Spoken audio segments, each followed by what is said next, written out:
You are now tuned to BS3 Network.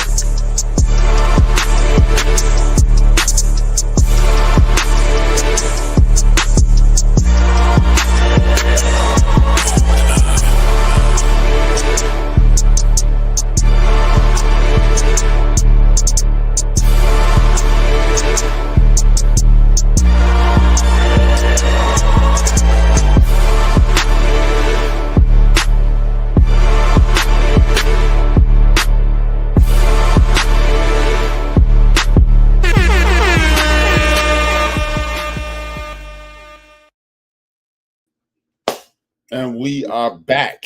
It's the A team. The B team is not here this week. Yeah. Sorry, this is the Fourcast, formerly hosted by Ben, now hosted by me. We usually have two co-stars, Doc and Ben. Everybody. It's the takeover in effect. So we're at the Fourcast where four gentlemen, us two and two others, do movie reviews in a unique way, giving a unique perspective. This week we will be doing Superman. I'm B. That's my man Wilkes, aka Mayhem, aka Mayhem in the kitchen. He's 35. Yeah. Yeah. I need you guys to like, subscribe, tell a friend to tap in. If you're watching on YouTube, hit like. If you're watching on Facebook, use those hearts, give us the honorifics so we can continue to grow and expand our brand. Thank you for tapping in. Wilkes, how you doing today, man? Yeah, I'm doing pretty good. Doing all right, man. I got me a little nap before we got started, so I'm good. A nap? Well, what's that? I've never had one of those. Yeah, let's squeeze that in. Man. Naps, right here, naps. Okay. This week, guys, we are going to do Superman. This is the umpteenth iteration of Superman. I think it's one of the better ones. We're going to give you the pros, the cons, the ups, the downs, the do's, the don'ts, the wills, the wants, and we will hope that you will continue to be in our chat room and share this experience with us. If not, if you're watching afterwards, make sure you hit that like, make sure you hit that share. We're simulcasting on BS3 on YouTube, BS3 network, and on my personal network, the End of the Bench Media and the End of the Bench Entertainment. Thank you for being a part of our broadcast, Superman. This has been a movie. This has been a series since the late 50s, television series, then movies, and then comic books. Well, actually before that, but they started putting it on film and put it in front of us since the late 50s. George Reeves, then what's his name?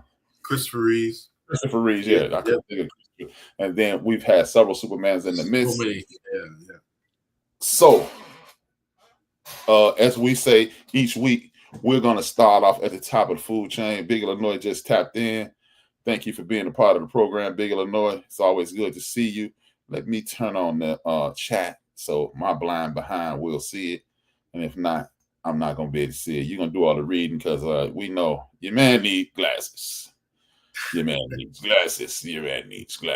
But it happens, man. I'm too proud for glasses. I don't need no glasses, but I need. I don't need no help, man. I don't need none of that.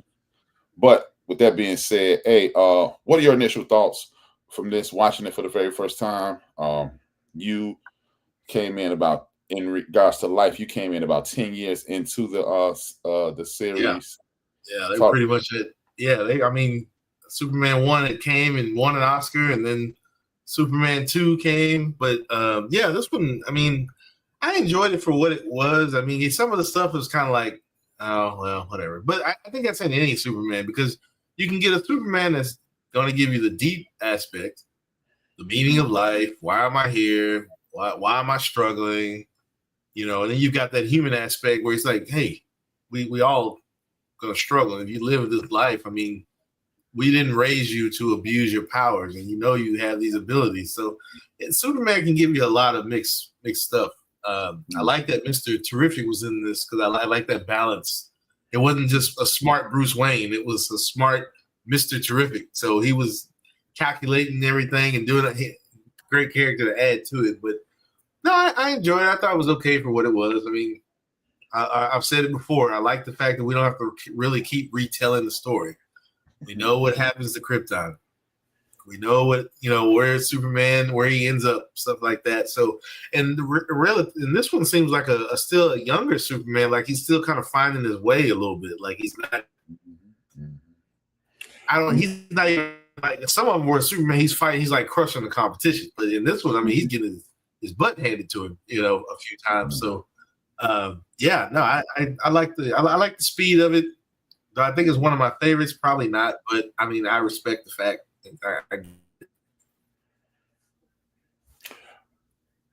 Oh, okay. We missed it. You said one of my favorites.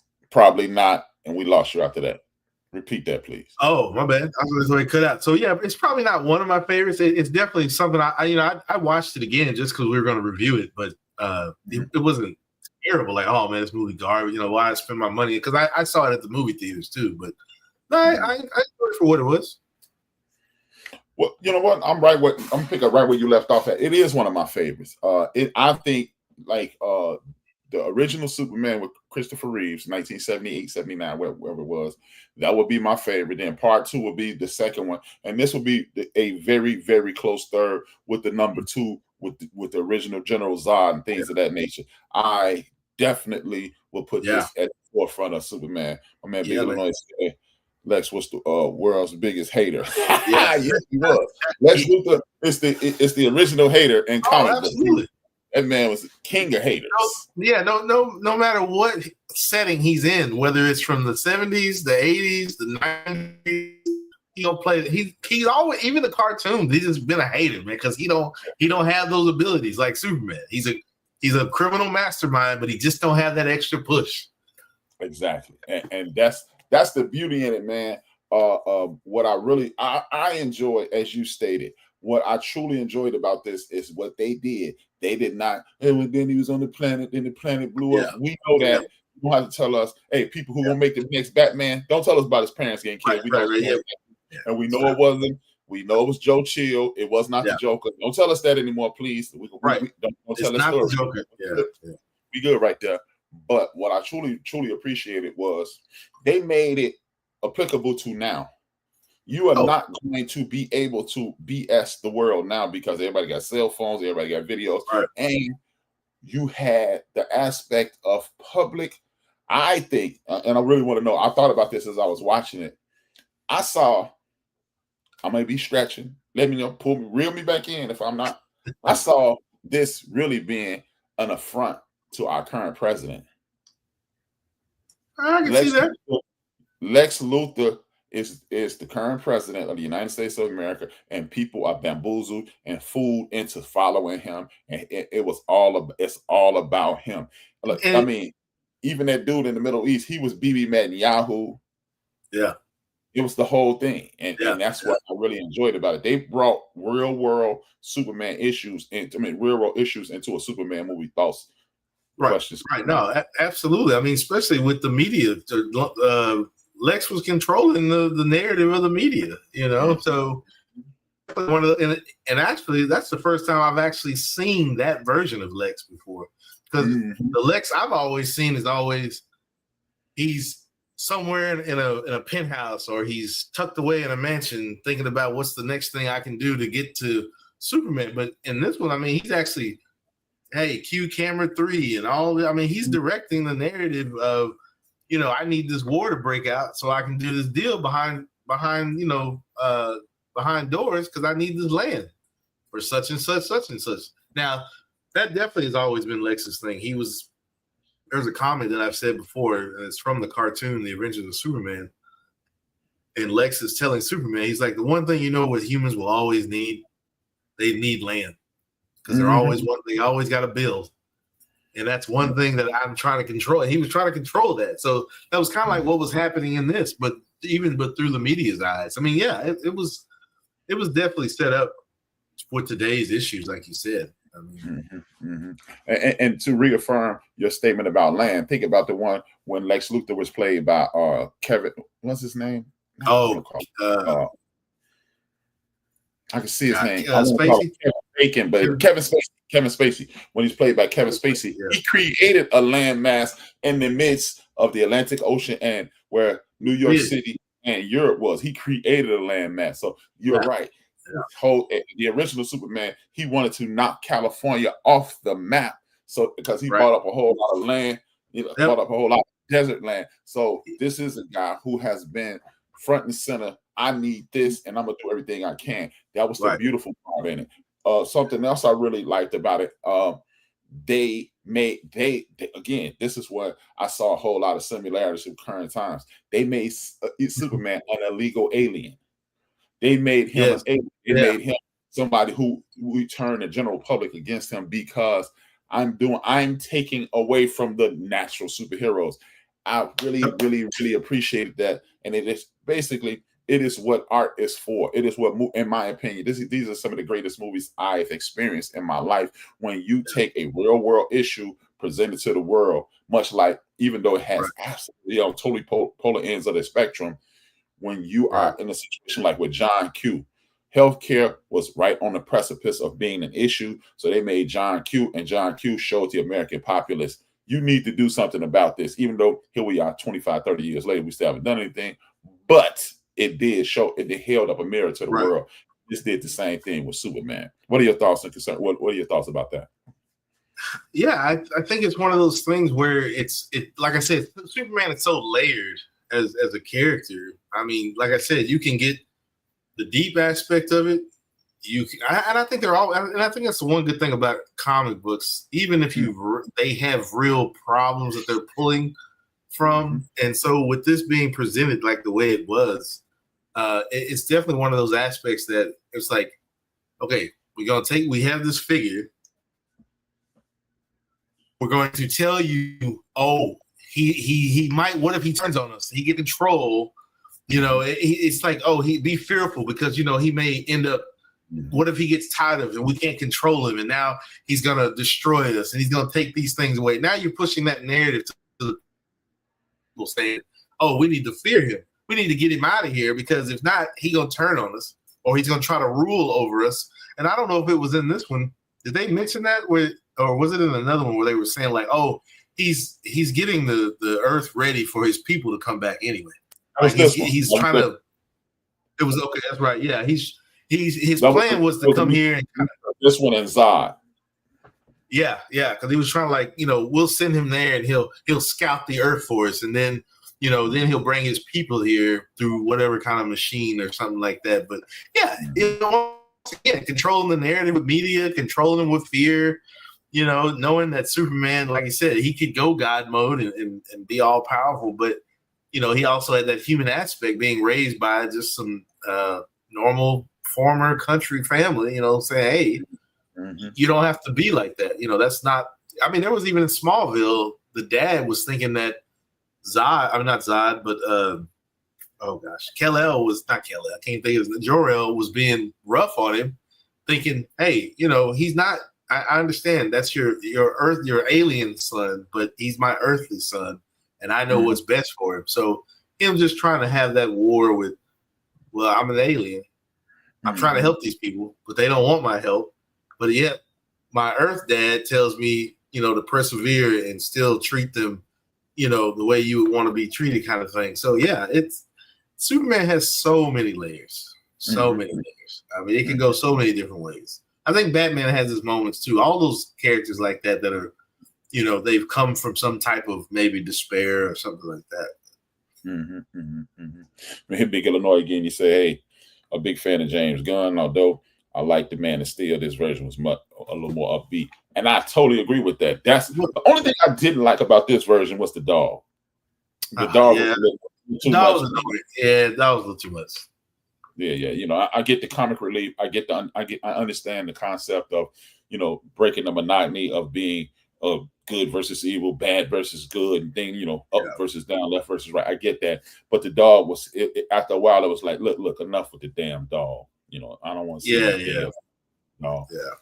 But like you said, it is like Big Illinois said, it was more upbeat. It was a little more loose, and like you said, this showed a younger, more free balling, loose, introspective Superman, because he was you could see that he was a younger man when Lois attempted to interview him, and he thought she was about to throw him a series of softball questions.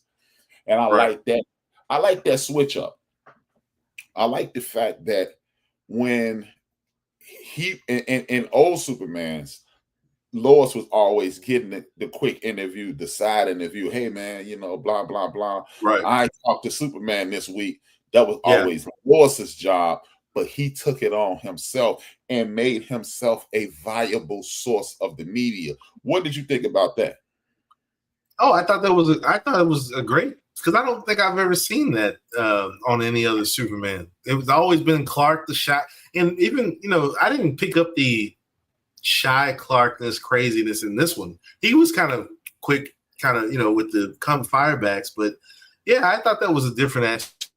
I'm sure it's pulled from a Superman maybe I didn't notice. I'm sure Gunn, he does well with things like that. He's definitely in the know about what's the history of a certain character, what's the history of a certain franchise. So I think he's good to pick up on little notes and expand those things. Maybe you didn't get that if you didn't read this certain series, but yeah, I thought they played to that very well. Oh yeah, definitely. That was one of the things I enjoyed about it. Like Big Illinois said, he just mentioned this. He said Justice Gang. That was hilarious. It was hilarious. And the cameo on the Peacemaker. The Peacemaker series. Look, that whole thing. Now, with that, I like the comic relief in that. I like the concept of egotistical superheroes fighting for the ability to be seen versus Superman. I love the fact that these guys are emotionally vulnerable and put themselves in a situation to whereas I'm jealous of Superman. I'm really jealous of him, and now he thinks he's better than me. I really appreciate that. Yeah. Oh, absolutely. Yeah.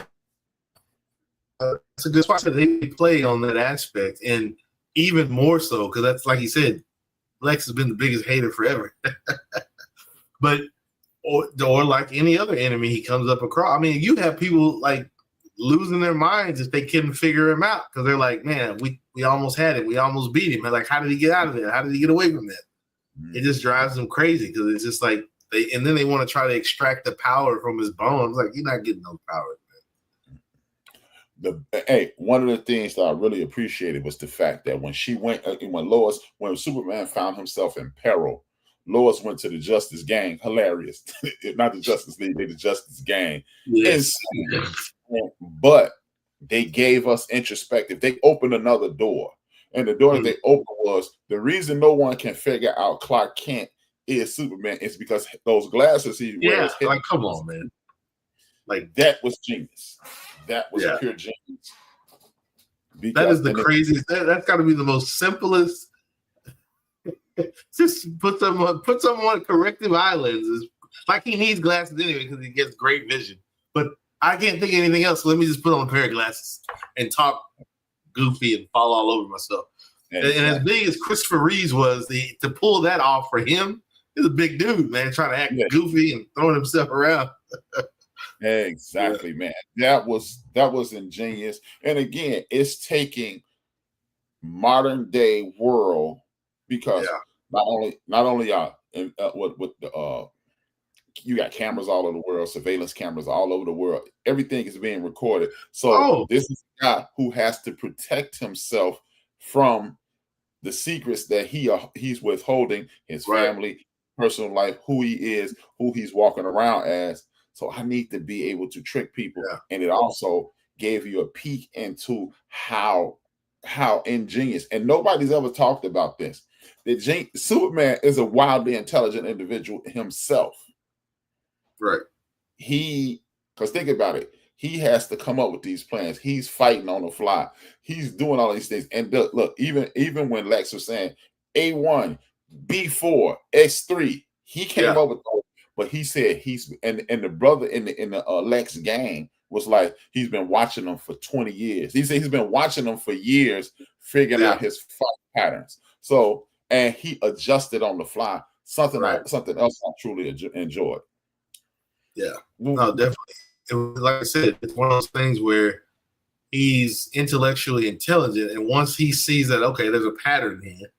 How can I get that blind spot on him, because that's like the only reason Lex is getting a foothold on him is because he's got the cameras. Like he said, he can see every angle. And so it's like if I can, give him a black eye here and take this camera away and take this point away, then now Lex is like, okay, get my camera. I can't see him. I'm blind. He's like, yeah, I'll just take your eyes away. Exactly. And this was when James Gunn, shout out to him. I believe James Gunn deserves either a nomination for an award, because the way he laid this out, or this movie deserves an award. They will never give it to a superhero movie. I get it. The Academy love shirts.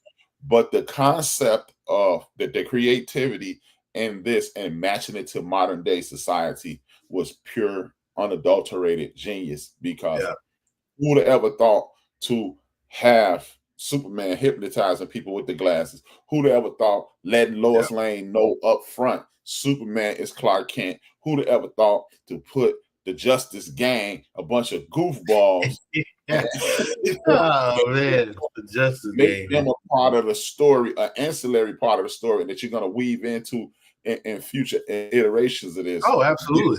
This was genius, man. This was because I love the fact that they're going to introduce. That's one thing I like about James Gunn. He introduces characters that you may have not seen with a long length on TV or in the comic book or cartoon, whatever you get down with nerd wise. It's like he's given a chance to those characters that, man, why is Mr. Terrific not in the movie? Why don't we have him in the movie? Why do we have the same villain every time? Why can't we have Starro and Suicide Squad? I mean, how random is somebody like Starro? It's like, and yet I'm wondering if Gunn will lean toward we'll see Brainiac on the big screen, but I don't know, because Brainiac is, one of Superman's, probably besides Doomsday, one of his greatest villains. Brainiac was always trying to put him in his collection, so we'll see. But I'd like to see what Gunn does going forward. There's another Batman in the works that I think he's gonna work on, because they're gonna use him to pull I think he's gonna do a Justice League. They're gonna do it like Marvel. So I think Gunn is spearheading that, I think. So they would be smart if they allowed it. And Gunn, what I really like, and I'm glad you mentioned Mr. Terrific. It's a wonderful segue into him. I really appreciate it for two reasons. I appreciated this dude playing Mr. Terrific, because he wasn't supposed to be killed in First Class. I don't care what nobody said. He was not supposed to die next man in First Class. We ain't gonna get into that. That's this movie. But Mr. Terrific had this is the first time I've ever seen a black superhero, for lack of a better term, sound black, act black, and I wasn't offended, because he sounded like a brother who's a superhero. And I was like, damn, what you mean? He said, what you talking about? And then he said, man, him and Lois left. You want me to drive? He said, no, let's go to my ride. I was like, what? And this is exactly, what this reminded me of? This made me realize what they've been trying to do with the Fantastic Four for 25 years. Enough comic relief. Forever. Yeah, but it's just they missing. But you don't have the people to do this perfect. Yeah. I think that's what was missing from the Fantastic Four. Now, granted, I didn't watch those other Fantastic Fours because I already knew. I'm like, look, this y'all just can't keep. It's like they were trying to be too serious, but didn't have jokes. But this last Fantastic Four, I really enjoyed. And a lot of jokes, a lot of bouncing off each other, playing off each other. I really did enjoy this Fantastic Four. And that's saying a lot, because I gave it a chance, because I was worried. I'm like, man, look, these other Fantastic Fours, nowhere close. But what they did with this one, I thought was done very well. I thought it was pretty nice. Like you said, a lot of comic relief, especially between Johnny and Johnny Blaze. A lot of kind of playing off them, but good stuff, man. But this Superman, like I said, it's probably not one of my favorites, but hey, I put it in between that Superman Returns. I didn't really care for Superman Returns, but I mean, it was better. But this was done. I thought, like I said, I didn't like you said, the dog was too much, but other than that, just having the other heroes for comedy relief and having them in there, I thought was done very well. And then again, James Gunn showed Only thing I was, and I'm gonna do. Not that I'm anti-diversity, but I don't really care for the diversity aspect of comic books. Look, y'all got comic book characters from every culture. Make it about them. Stop trying to inculcate everybody's culture. But I did like the fact that everybody had their own thing. And one thing I really, really, really, really appreciated was Hawk Girl. And I'm gonna sound horrible. When she killed Homeboy, that made the movie for me. Because when he said, "You ain't gonna do nothing to me, you just like Superman." She was like, "No, I ain't," and dropped that fool. I was like, and you know what? That's what I loved about the Justice League, the latest, when those cartoons were darker, because Homegirl, hey man, she was getting down in there, man. She was killing. She wasn't going. Hey, she wasn't taking no mess, man. She wasn't taking it. So I'm glad to see that in this, because she don't care. She ain't just got that mace for nothing, man. Yeah. Hey man, this was a dude. The more I talk about it, the more I like it. Simply because you start off, like we said, Superman getting his behind whipped, and then something that we've never seen before. I love it because you like me, we both comic book nerds, proudly comic book nerds. Oh yes.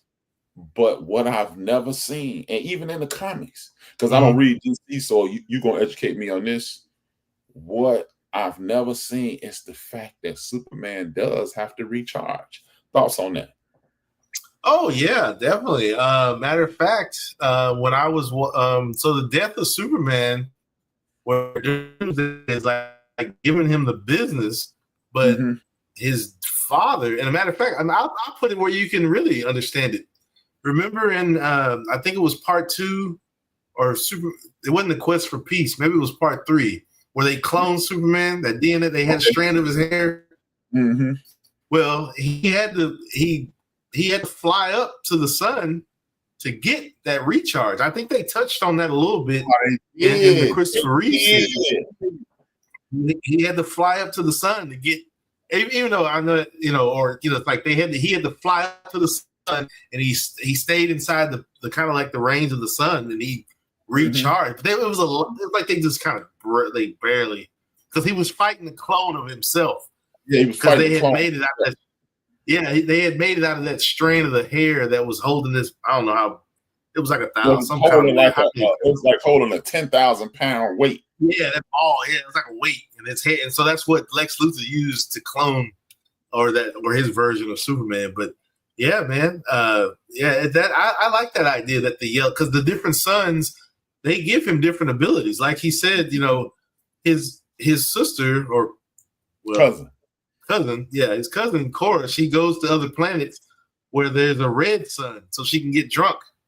Because if she goes to a planet, if she goes to a planet with yellow sun, she can't get drunk. It's like, which is funny, because he's drinking a beer in Superman 2 at the bar, and I'm just like, why the hell they got Christopher Reeve drinking? Why they got Superman drinking a beer? He can't get drunk, man. Yeah, so I like that aspect. I think I like that they're introducing that more, because it's really something that's never really talked about. Really, it's kind of brushed over and they kind of move on. But I'm glad they're starting to utilize that. And to piggyback off what you said, I remember that scene. He was getting towed up, and he just stopped in mid-fight and flew straight up, and then he bashed in the sun. You know what I thought that was? I took that as him getting the negative energy knocked off of him by the sun. I didn't.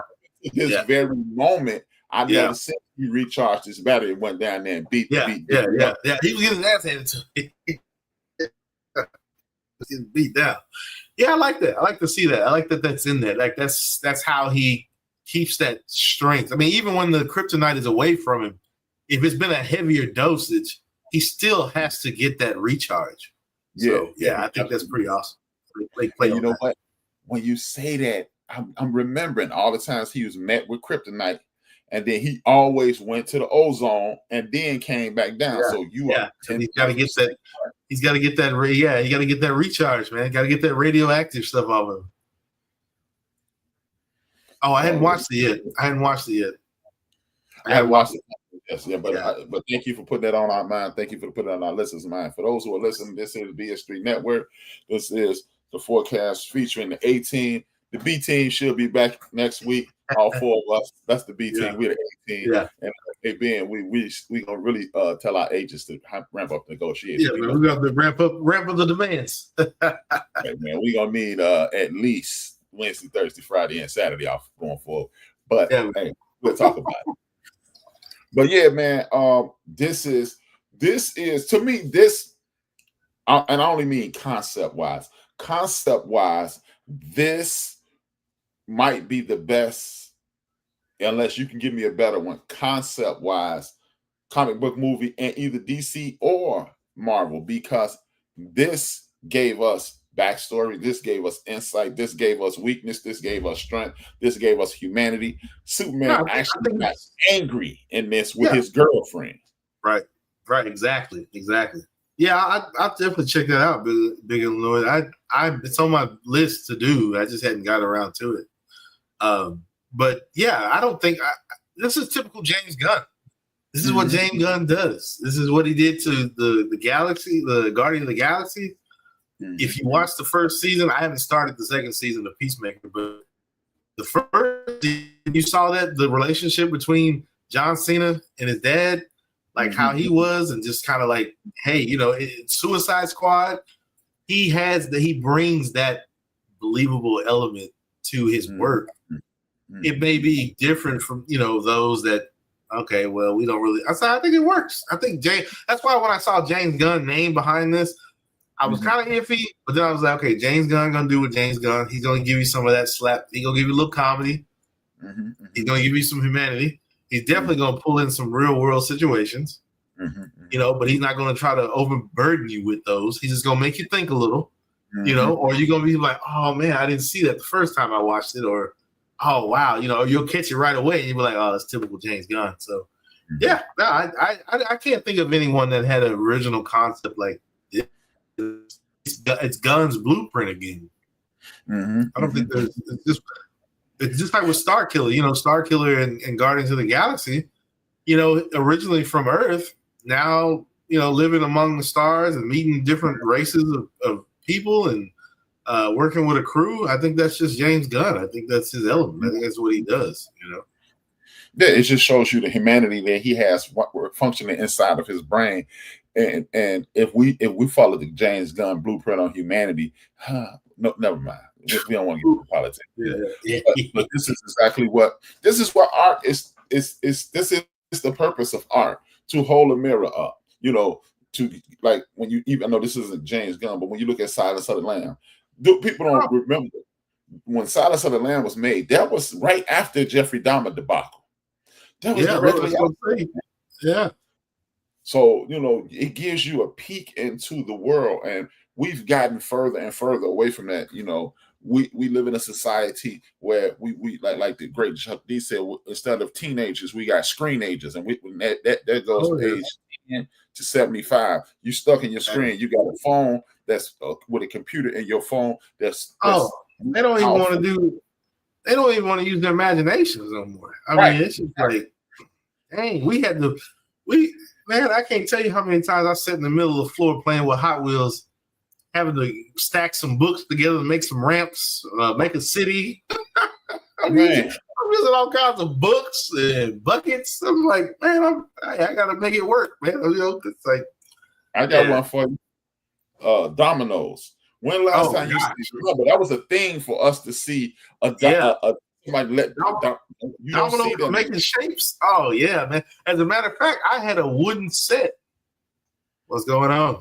I had a wooden set that was made for that. And I used to set that up, roll a car into it, fall, hit a marble. I'm like, man, you gotta use your imagination, man. You gotta make it work. You have to. And speaking of imagination, that's something that I did with my children. I remember watching, I don't remember which X-Men or Marvel comic movie it was. I watched a movie, and me and my son BJ, he turned to his Pop, you like it? Because he expected me to go, man, some trash. He wanted me to be the grouchy old man. I was like, no, it was dope. I said, I'm gonna give you what you're looking for, though. And he was like, what's that? I said, it was dope, but The only thing I didn't like is it took away your imagination. It was the one, I don't even know the dude name. He the real fast dude. They was breaking, was it Magneto out of the penitentiary? And he was running around. He's supposed to be a Quicksilver. It was that, that guy, man, slowing down like that because never stop. Yeah. But see, unfortunately, they had to make that character because if you remember, if you watch one of the Avengers, they couldn't call him Quicksilver, but he was Maximoff's brother. He was Scarlet Witch's brother. Okay. That's who that character was in the X-Men. But since they didn't have the rights to their character, they couldn't call him Quicksilver because exactly. There's a lot going on. Licensing. And see, it's like that. But again, that right there is a microcosm of what's wrong with the world. I will sacrifice my ability. I will sacrifice the creativity and my ability to earn so I can earn it all on my own. Right. And it almost segues into the thing I was telling BJ. I was like, BJ, your imagination was stolen in this movie. He was like, what you mean?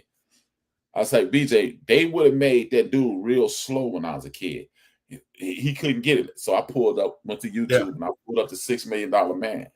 Right. He was like, this is slow motion. I said, not to it's not to us. It made you believe. Yeah. It's like, you know what I mean? Times me and my friends ran in slow motion. They had to show it in slow motion because if they didn't, you wouldn't see it. You wouldn't go see it. That's why they had to make him slow motion. They had to. Yeah. And that's all I say, man. It robs you of your imagination. And then that's something that sparked my son into reading more. Because I said, BJ, I said, you remember Malcolm X? He's like, yeah. I said, was the suit in the movie the same suit in the book? He's like, no, it was way different in the book. I said, how you know? He's like, oh. Right. Exactly. Because that's what it looked like to Spike Lee. And that's what it looked like to you. Exactly. You're right. They rob people of their imagination. Yeah, exactly. You don't use your imagination anymore. It's like it's one of those things where that's why every time I watch a superhero movie or I'm just curious of how they approach it. Just from the things that I've read growing up, I'm just curious how they're going to approach certain things. How they going to approach Lois? You know, they're going to put her in a dress every time. She's going to be a damsel in distress. You know, or she'll be buttoned down in jeans and tennis shoes, and she gonna be ready to fight. You know, which Lois are you giving me?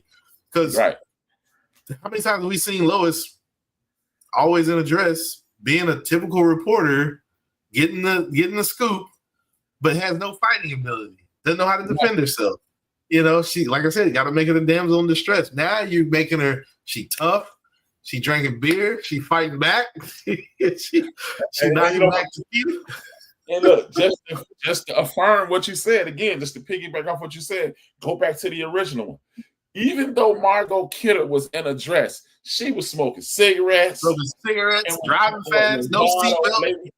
Yeah, Zod lady had in the yoke when she she turned around and built on. This is what people are looking for. We don't need we don't need superheroes. We need people with super abilities. Right. Exactly. Because you've done that already. You know, like you said, you need those. Whether they're not, Lois didn't always have well, later in comics she somehow became Supergirl, but that's different universe. But it was one of those different universe. But there's a point where you have Lois is just like, hey, Superman's doing things that I can't do, but at least I can hold it down on the ground. You know, I can put a plan together. I can put some kind of idea, or I can go to the other Justice League or the other heroes and be like, hey, we got to figure this out because Superman's off site doing his thing, whatever. But at least I can do my part. We can do our part. He can be everywhere at once. Man. You might be fast.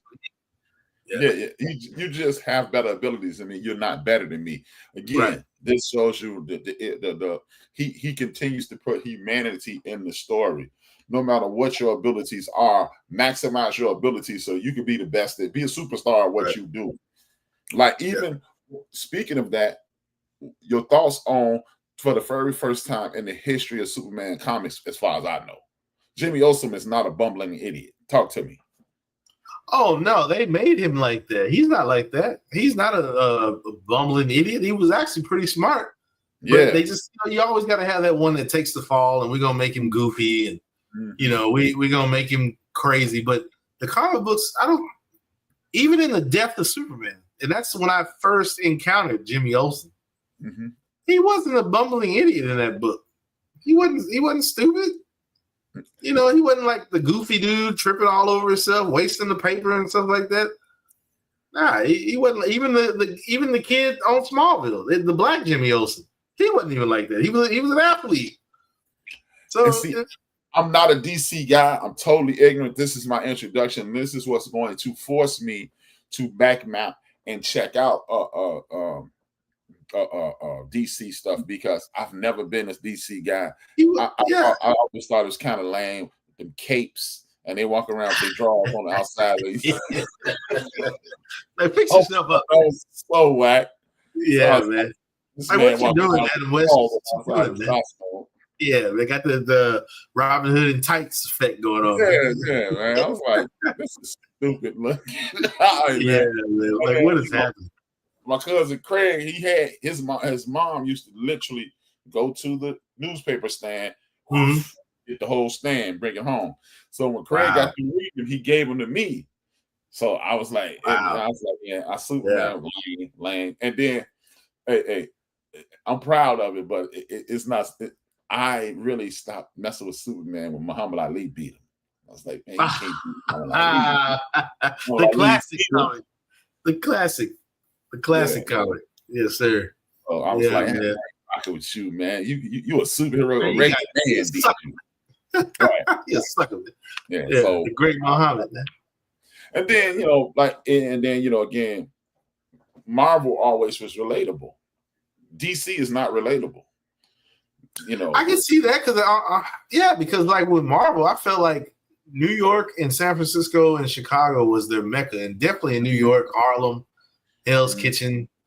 I really think DC doesn't do that, because DC always hovers around Gotham and Metropolis.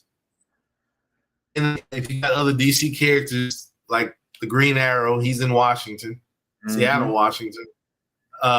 All these other superheroes are spread around. They're not in the same area, but they're always businessmen. They're always high profile, intelligent. Got the wallet. The wallet's already open. They designing the next tech. We got Peter Parker out here living with his aunt, man, swinging through windows, man. This cat making super gadgets in his bedroom. Yeah, come on, man. So that's why, like I said, it was, and the fact that even though I'm 55, Peter Parker was in high school when I was 5. Right. Like, come on. Makes sense, bro. Right. Like, come on, man. Come on, Pete. Yeah. Have you watched the Iron? I know we're talking about Superman. Have you watched the Ironheart series on Disney? Not yet. But hey, guess what? I work overnight. Oh, that's right. You can catch it though. It's out. Hey, bro, your man is finally getting all of his Netflix money. Oh, I bet. I bet. Yeah, I bet. Yeah. But this is, I commend this because I enjoyed the flaws. Mr. Terrific. I enjoyed the people. I really enjoyed the social media cancel culture version of Superman. Talk to me about, do you think it is, of course, we live in reality, but in the event that something of this nature could happen, how do you think the world would receive a guy of this ilk? Oh, there'll be so many factions out of them. People would try to already get him as an experiment. They would be trying to figure out where he's from. Is there anybody else? Can we go there? How do we take your powers and use them? There'll be factions trying to hide him because they're after him. That kind of stuff. I mean, because trust me, if you notice that all these, even with Oppenheimer, the first thing they wanted to do was, how do we harness a collapsing star and turn it into a nuclear weapon? They always want to, just like Godzilla, they want to take something, they want to control it, they want to learn from it, then they want to clone it. Jurassic Park. We made a hybrid. It's a killing machine. Why is you up for making killing? You always got to tinker around with shit. Like, you just can't leave it alone. So trust me, they'd be making clone Superman, dictator Supermans. Matter of fact, the red Superman. I don't know if he's the red Superman, but he's the Russian version of Superman. Yeah, the red. Maybe they call the Red Sun, I think. But no, he made a cameo in this. Yeah, he did. Yeah. Well, of course, we saw where that ended up. But yeah, and then, like you said, then you have a Bizarro effect. You have the weird Superman with the craziness. So, yeah, I think this culture would be trying to, like I said, they'd be trying to learn. They try to learn from him. Mm-hmm. Then, of course, you're going to have those influencers. The influencers going to be trying to, this is what Superman powder mix, protein shake, this kind of BS. Yeah, trust me. It would be a debacle of craziness. Last long like Superman in the bedroom. Oh my God! It would be a marketing. It would be a marketing nightmare of how to be Superman in 5 easy steps. It's like stop. It would be a wreck. Look like Superman. Yeah, exactly. Because that's what they want. I got another question for you then. Did this Superman and other comic movies and other cinema in general, are they being hurt with the advent of streaming and the tragedy we know as the COVID conflict or COVID situation? Because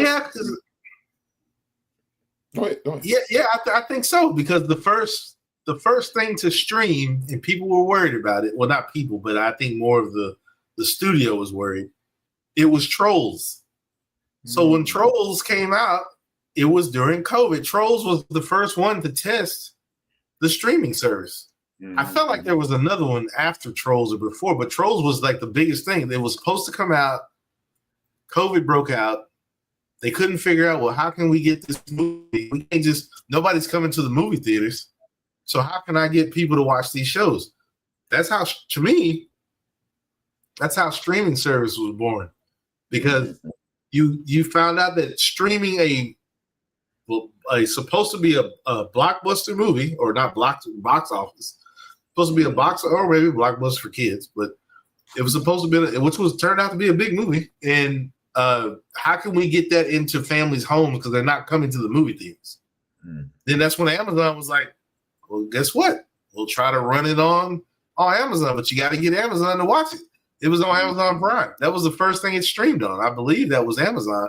And then it went from there, because then people were like, oh, well, stuff is opening back up, but nobody was still going to the movies yet.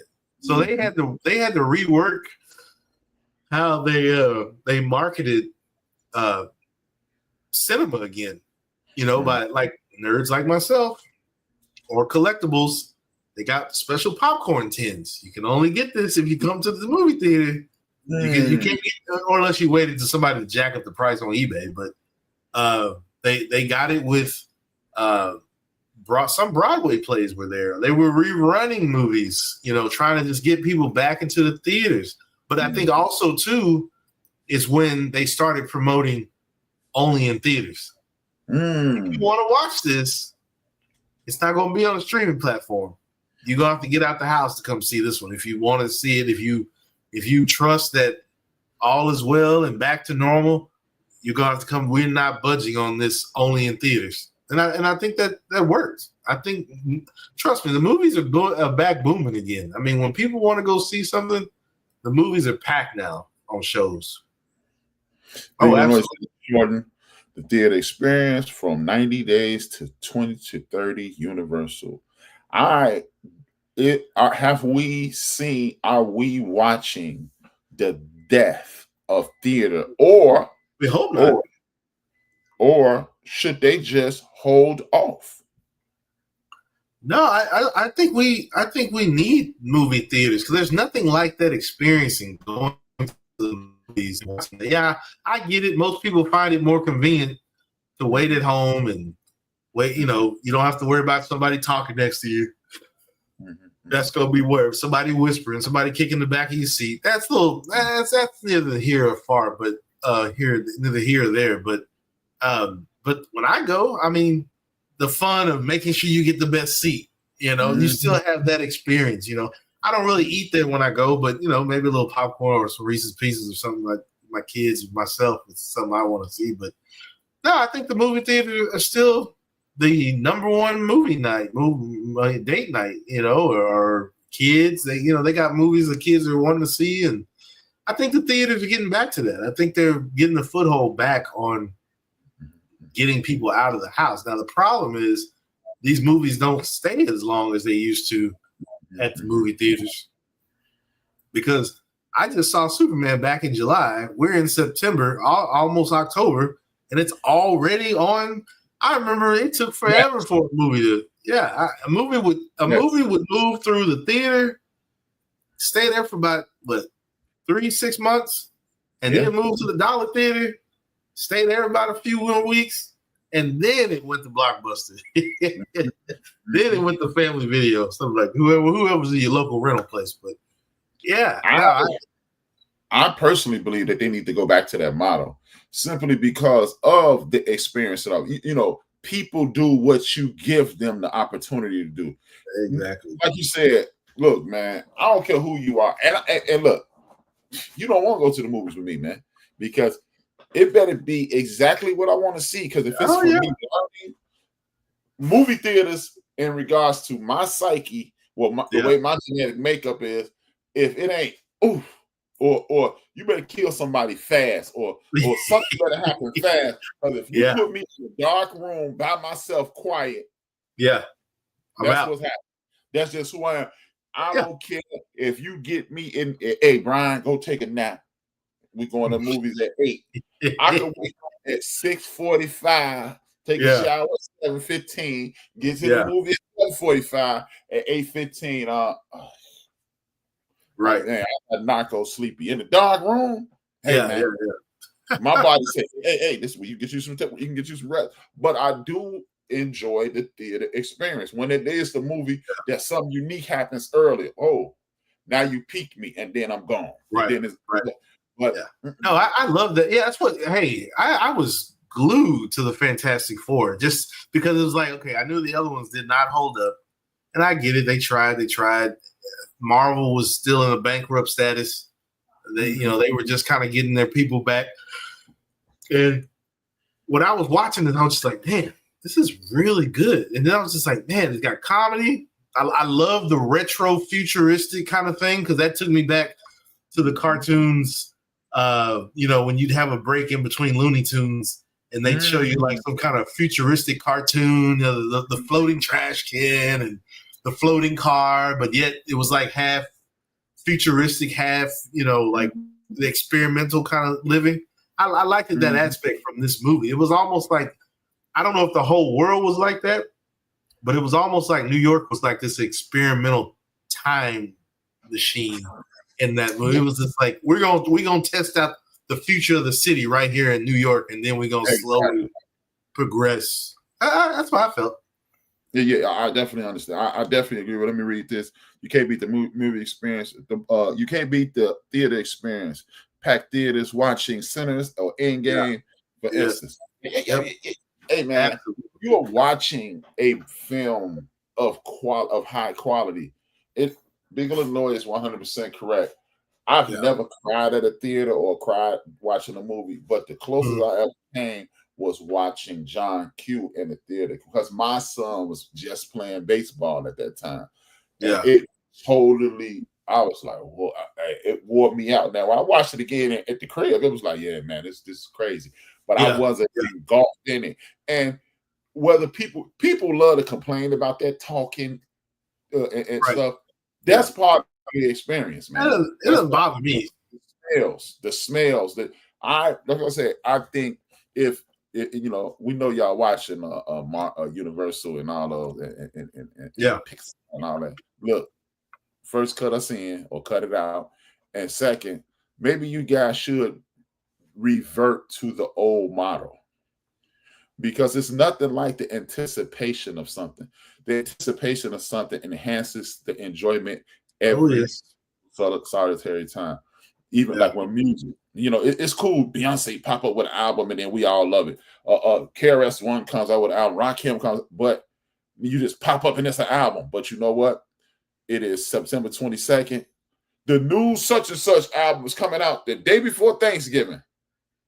Now it's competition. Yeah. Now it's because because at that point, the store gonna be closed. Exactly. So if you don't get it today, you're gonna be left the holiday while your homeboy over jamming their new album when you didn't get it because the store closed. Yeah. So, man. Everybody, and that's what rich people again, tap into BS3, into the bench media, listen to me and Wills, the A-team. The Fourcast is dope, but the A-team is better. But but rich people, this is what we want you to do. Anticipation breeds consumption. That's just what it is. Because guess what? It was nothing like Big Illinois beating. Like I had to go from the west side of Chicago all the way back to the north side of Chicago and get to see and hear music because everybody else is selling the album for $12. See and hear sold it for $7.99. So ain't no way in hell I'm spending the extra $5. Right. But it was $802 after tax. So I had to beat Big Illinois to see and hear, beat Drass to see and hear, beat Tran to see and hear. And if I ain't get that fast enough, I didn't get that last one. Exactly. So now I gotta go with Big Illinois House and hear that new album. And I ain't want to wait the next two. So exactly. Exactly. That's what I'm saying. Yeah, that's how it was. That's why I was saying about the special popcorn buckets now at the movie theaters.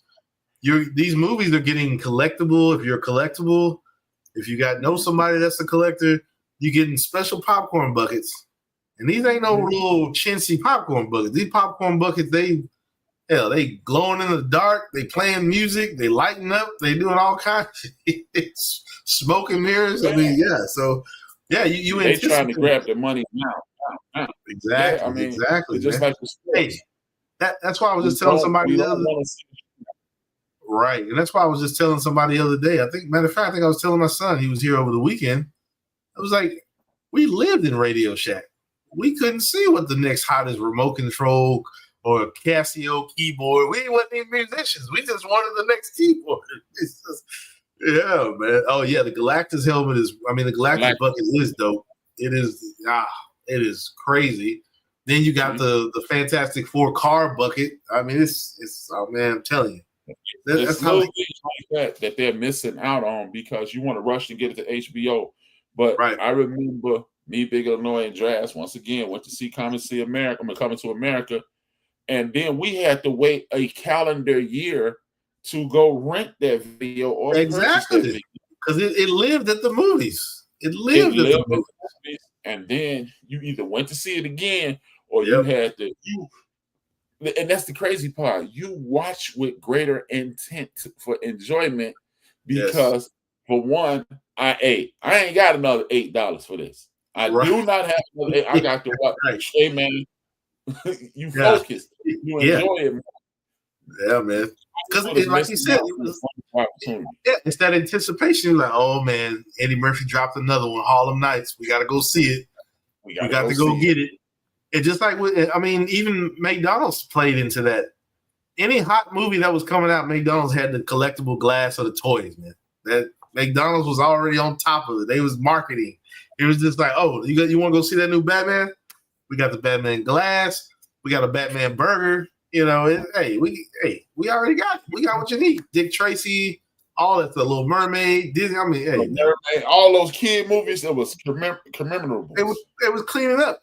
It was McDonald's already knew, but it's just the rush. And then look. Of course, we two working class guys who we don't know nothing. Because we just enjoy these things and we lived off of them, and those are the reasons we watch these movies. And that's one of the reasons we created this program. So what the hell do we know? Right. But if you keep things at the movie theater longer, Hollywood, then you would force us to watch more of your television shows that you want us to watch. And then when they come out, it's even more anticipation to watch those things. Right. Oh, yeah, because now it's like, it'll be on streaming in about a few weeks. Yeah, I ain't gonna go to the movie. Yeah, it'll be out. Yeah, trust me. If you work hard for 2 weeks and then you're like, man, I'm gonna go see a movie. Like, dang, it's coming out tomorrow on Netflix? Because your brain has, it's like now you it's like out of sight, out of mind. You've been working for these past 2 weeks, 3 weeks maybe, and all of a sudden you look up the movie you wanted to go watch at the movie theater. Oh, it's on Netflix. Oh, it's on HBO. Oh, it's on Amazon. Like, dang, this movie just came out 2 weeks ago, 3 weeks ago, something like that, about a month ago. It's like, damn, no, they don't last like they used to. Yeah, man. The movie y'all did last week, Highest to Lowest. I was talking, me and Big Illinois both work overnight. We talk all night long, every night. We back and forth. Something happened, we chat or we talking. So I was like, yeah, man, I gotta go on here, get to this movie to see how Highest to Lowest. He's like, why? He's like, it's gonna be on Apple TV in a couple of days. That's what I'm saying. Yeah, that's what I'm saying. And I enjoyed the movie, but it kind of took away some of the steam. It's like, because I don't go to the movie. Because here's the thing, like you said, because we are used to seeing somebody like Denzel and Spike Lee link up on the big screen. What they did with Malcolm X on the VHS had like what, 4 parts, 5 parts. If you had the VHS, so it was one of those things where it was just like when you saw this on Apple, it was kind of like, oh man, this is a Spike joint with Denzel on Apple, but then it's like, why is this not at the movies? Hey, look at it. I watched it on the very same screen we're broadcasting on. I like that. Yeah, this is dope. Yeah. It's kind of like, it's not the same, man. It's not, even watching it right here in the game room, I was just like, okay. Because I was thinking, it's like you're making it this theatrical movie. Like, is Spike Lee gonna do his thing and Denzel gonna do his thing? But it felt like it shouldn't have been on the small screen right away. It should have been at the theater because it was that quality of movie. But yes. With some big names tied to it. Hey, again, Hollywood. Guess what else that people like? People like going to the movies and seeing a horrible movie so they can complain about it. Hello, Sister Ebert. Man. This is trash. And then you want to walk out. You want to walk out of the movie theater hot. Man, what is this? Hey, man.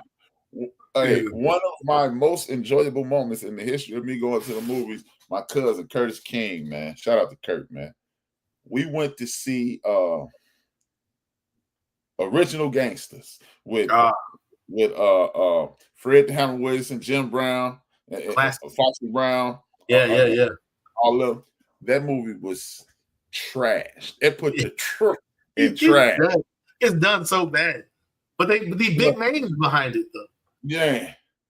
Me and Kurt got free tickets to go to that. Kurt stood up and in the movie and said, I want my mother money back. But see, that's the experience. And see, that reminds me of the one that part right there reminds me of when we talked about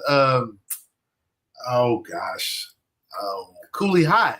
Because remember when they stand up in the movie theater, man, I told you to be quiet, Jack. You're like, hey, you didn't call out the game. They don't be in this army, disciple. Yeah, you from Chicago? That army in that theater. Oh yes. I love to see it. And and to reiterate that, I grew up in a neighborhood that was infested by this other gang. It was the Black Stone Rangers or the Black Peace Stones, whichever one you want to call them. Yeah. And it's one scene in New Jack City when dude said, "Hey, Stone," and all the Black Stones said, "Yeah, what's up?" At the same time. It's like Stone. They was like, "What's up?" I was like, "That was terrible," but it was hilarious. Yeah. So, like, come on, guys. Like that was just makes the movie. Had nothing to do with the movie, but here it is. 30 years later, I remembered it. You still remember? Yeah, that's what I'm saying. I mean, the theater, like you said, the smells of the popcorn, the butter, or the hot dogs. You know, you can the soda's so damn sure you can smell the Dr. Pepper in the Coke. You can smell the, you know. So yeah, man, the pickles and the pizza. Right. I mean, just the theater smell is nachos. You smell the chips. I mean, yeah, you're getting ready for the movie. Man, get you excited. Mm-hmm. Big deal, man. You've been waiting. You've been waiting. The anticipation of a movie is twice as good as the movie, no matter how good the movie is. The affirmation of the excellence makes it well worth the wait. So Hollywood, we get it. Y'all in bed with HBO, but HBO got stop cutting series after one season. Lady in the Lake, right? Apple TV. We need y'all to get back on. Only got one season. Lady in the Lake.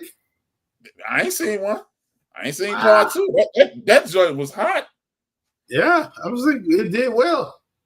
It was so good. My wife listened to the book first and then watched the series. That series was hard, man. Yeah.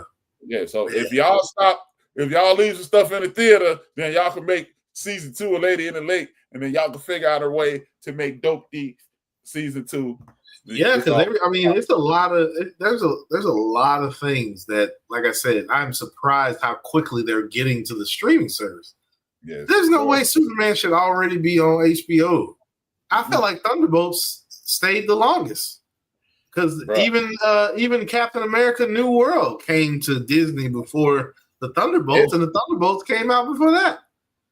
Hey, bro, I forgot that they made Superman, and then I opened up HBO about to watch tracks and saw Superman. And as soon as I saw Superman, I watched it. 20 minutes later, Ben texted and said, "We doing this." I was like, "What about Superman?" Yeah.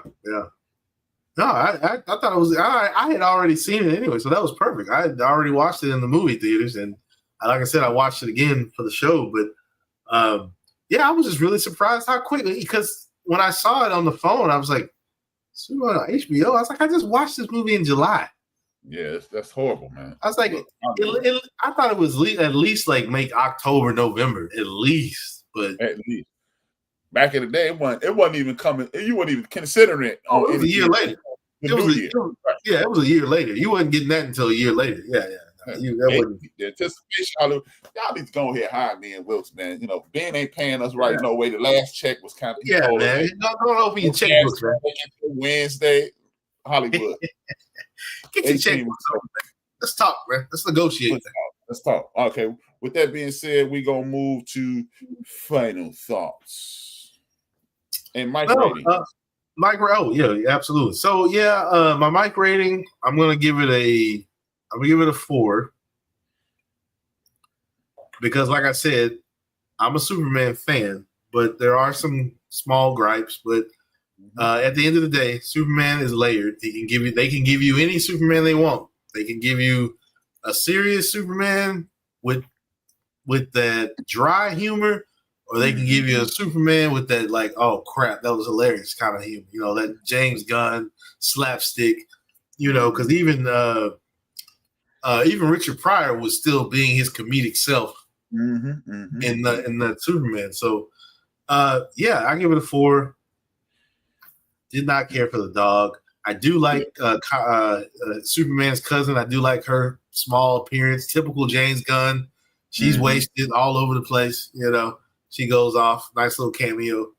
But it's a 4, and it was definitely a movie that, like as you put it, it definitely was pulling from today's time and media and what was happening. I mean, because when I saw that war, it was like, of course, I instantly thought about Russia, Ukraine, thought about Israel, what was happening there on the Gaza Strip, and just pushing people out. You know, they trying to stand their ground, but Superman can't be everywhere, so some people are gonna have to die. I enjoyed that aspect of it, and I thought it held up. Lex definitely, they didn't shy away from the character of who he is. He's gonna be a hater. He just wants to crush Superman, make him look crazy. So that's what it is. Well, with me, I'm gonna give it the same 4. And I'm moving it up. Like I said, it was going to be a 4 when I got here, and it is a 4 currently. But I used to put the original Superman 2 in front of this, but I'm going to make this the second best one because the first one is the best one. It will always be the best one because it was the first time we had ever seen a comic book movie in real time.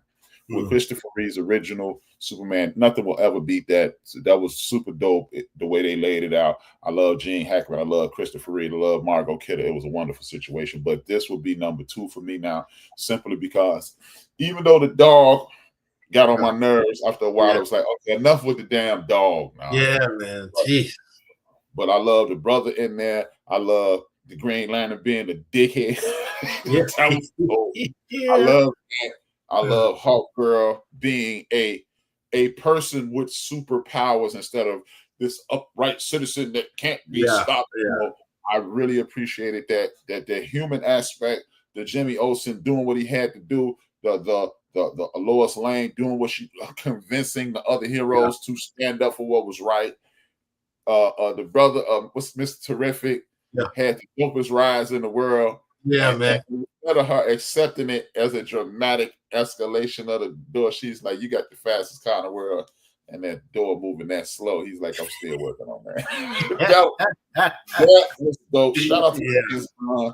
You are the master of superhero comic book movies. You're the man. Marvel and DC need to just put you under contract and have them train people to make these movies. Otherwise, they're wasting their time. And so I would give it 4 stars as well. Thank you for making this, George Gunn. And what we usually do is this. Hey, Shrap, what happened on the end of the bench today? I'm glad you said that, Ben. Today on the End of the Bench, on End of the Bench Media, THAENDOFDABENCH Media or .com, either one. Media is on YouTube.com. It's clearly on the World Wide Web. I talked about mob rules, and I talked about how we are at the precipice of living under mob rules. We have criminals running things. I even used the acronym CIA for something totally different. Got it from Ice Cube, 1986, CIA Criminals in Action. That's what we're dealing with. Check it out. Go to theendofthebench.com or the End of the Bench Media on YouTube, and you'll be able to see that. Like, comment, subscribe. And if you haven't already, hurry up and subscribe to BS3 Network, because tomorrow we'll have Queens 3 and Kings. This is the Fourcast, the End of the Bench Media on YouTube. Please continue to support. Please continue to like, subscribe, comment, tell a friend to tap in. Anything else? See Wilkes. I'm good. I think it's ready to go.